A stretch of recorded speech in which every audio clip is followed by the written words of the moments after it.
Hello good morning every one sunny day आज चाहिँ घाम मजाले लागेको छ है। हेर्नुहोस् हाम्रो गाउँ कति रमाइलो छ। अहिले म भने चाहिँ दुध लिनु जाँदैछु घरमा है। भर्खर ब्याएको रे गाई, अब दुध ल्याएर खानुपर्छ। अनि आमा छ घरमा है। एकदम सनी डे छ है। एकदम सनी डे भएको रहेछ। यहाँ मलाई जिस्काउँदैछ हाम्रो बुहारीले है, किनभने यहाँ बाटो हिँड्दाखेरि भिडियो बनाउँदैछ भनेर है। अब के गर्नु, जमानै यस्तो आयो है, भिडियो नबनाइ हुँदैन है। खाएको लगाएको सबै लाउनुपर्छ, कहाँ गएको यस्तै छ है। अनि अब सबैले हेलो गाइस भनेर पनि जिस्काउँछ है। ठिकै छ। अब घर जाँदैछ अहिले भने अब दुध लिनु आमाको घरमा है। हेरौँ आमाले अब कति दिन्छ अर्ग्यानिक बस्तीको पोसिलो हुन्छ है, एकदम अर्ग्यानिक दुध खाएर एकदम हेल्थ राम्रो हुन्छ जिउमा है। किनभने गाउँघरको आयुर्वेदिक स्वरूपको यो घाँस खाएको हुन्छ है। हाम्रो गाउँ चाहिँ यस्तै छ साथीहरू।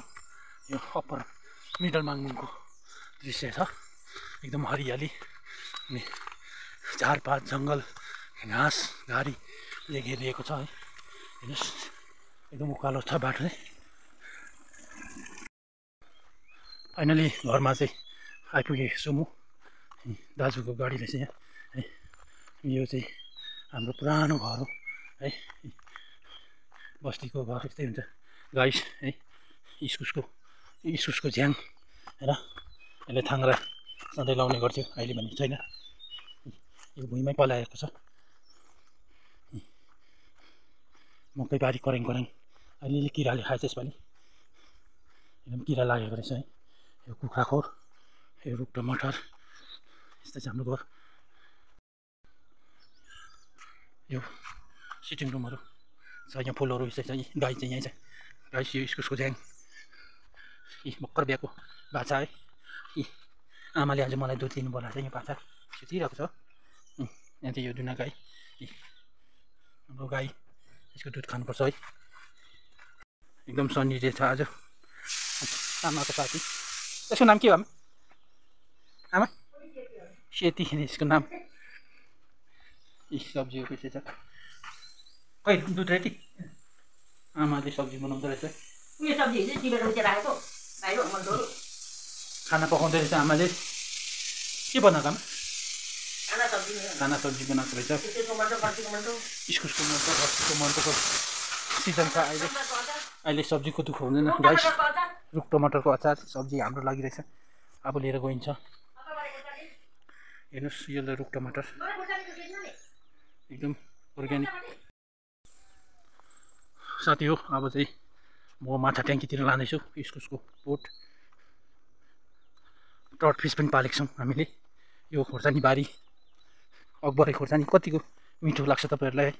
हेर्नुहोस् त, यो खाँद यसरी बनाइन्छ, मल खाँडी है। खोर्सानी हेर्नुहोस्, अकबरे खोर्सानी, यो हाम्रो बारीको आमाले लगाएको। यो बैगुनको बिरुवा छ। यो बीको बोट रहेछ है। हेर्नुहोस् अब भने डल्ले खोर्सानी पनि लिएर जान्छु म, बी पनि लिएर जान्छु। यो इस्कुसको मुन्टो, बस्तीमा बसेपछि गाई बस्तु पाल्नै पऱ्यो, सागसब्जी लाउनै पऱ्यो। यो खसी चाहिँ मेरो खसी हो, अलिक लुते छ है। अब ठिकै छ। यसलाई खोलेहरू दिएर दाना पानी दिएर यसलाई बलियो बनाउनु पर्छ है। यतापट्टि चाहिँ ट्रट फिसको पोखरी छ है। यो भर्खर लगाएको मात्र। यो चाहिँ ट्रट फिसको कुन हो गाइस, हेर्नुहुँदैछ माछा कुदैछ है। भ्याएको तालले अलिक सताएछ है। यो एकदम रनिङ वाटर चाहिन्छ ट्रट फिसलाई। कुदैछ गाइस, माछाहरू हुँदैछ, बिस्तारै हुन्छ है। यहाँ धेरै मऱ्यो पहिला सुरुमा नयाँ ट्याङ्की भएर है। अहिले भने राम्रो हुँदैछ। यहाँ भने आडु बगडाको रुख छ है। एकदमै गाउँको अर्ग्यानिक फल एकदम रातो पस्न थालेछ है।